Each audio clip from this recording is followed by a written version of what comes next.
Nope. Let's get this crack filled. Even though it's upside down, it's big enough for bats. And part of the prevention here isn't just water. It's things that they don't want living in their home. They can go make a living somewhere else. As a friend of mine would say. There's a automated bulk. Oops, I'm not videoing very good. This is an automated bulk loader gun.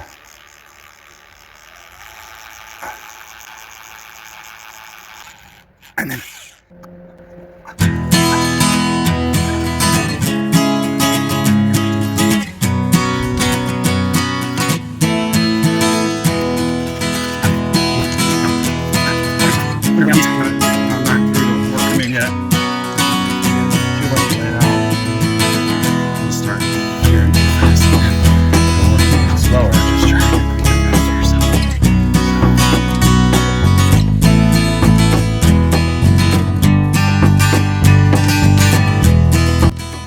in these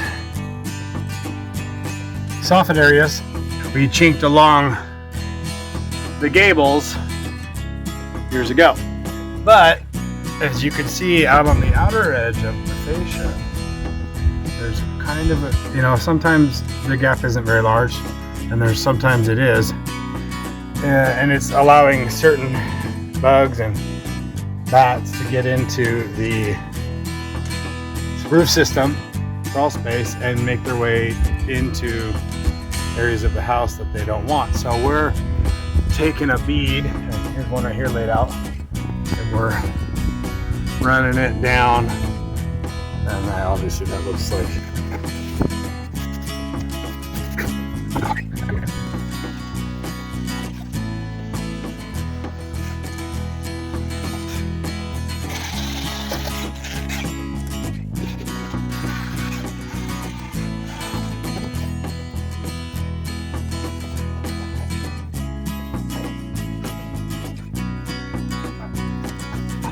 these areas tied in here to the soffit are hard to get the gun fully loaded with the right angle.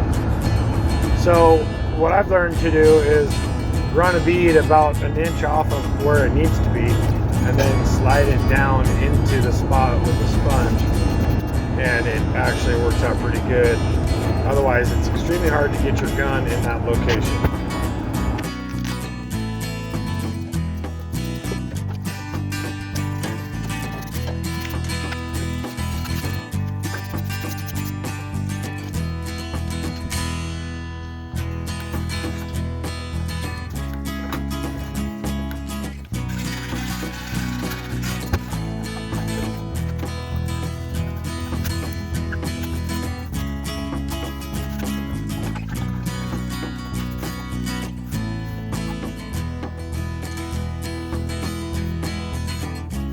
And the rest of that milk.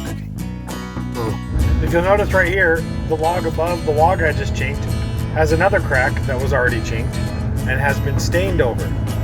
It's amazing how much more it blends when you throw a little stain on it. Go away.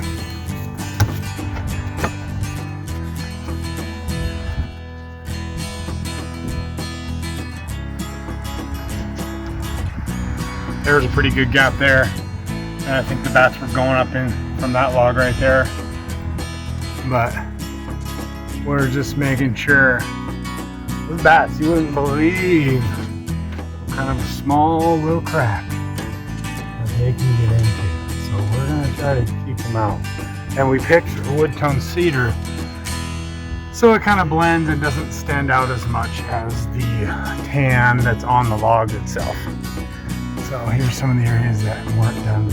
Here's a new crack that we did. Sometimes these cracks form even 15, 20 years later on a log home.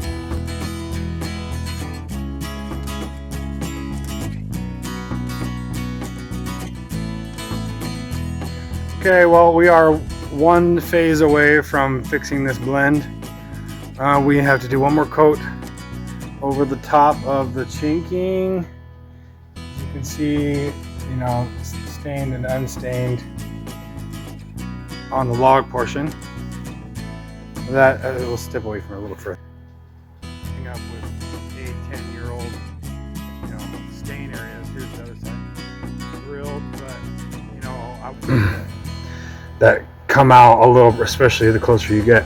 So let's try one more coat after that chinking dries, and we'll finish up tomorrow. See how it goes. But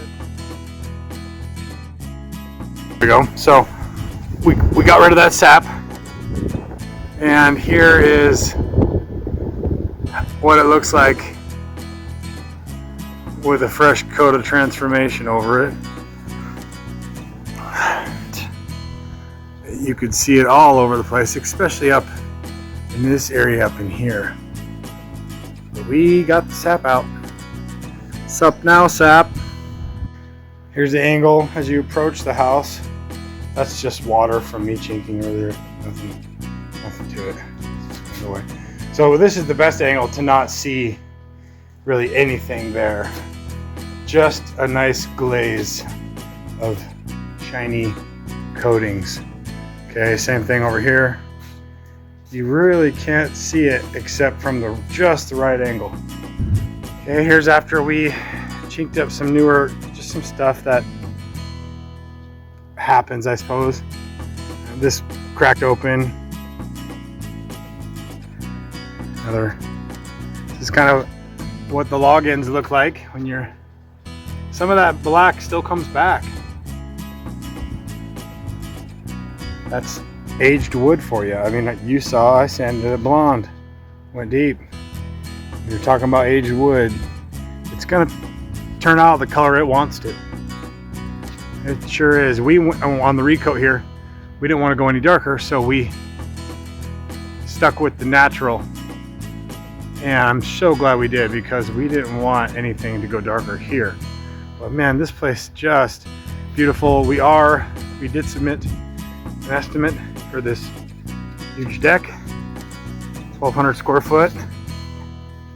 Goes all the way around, and we are completely tearing it out and redoing it if they approve it.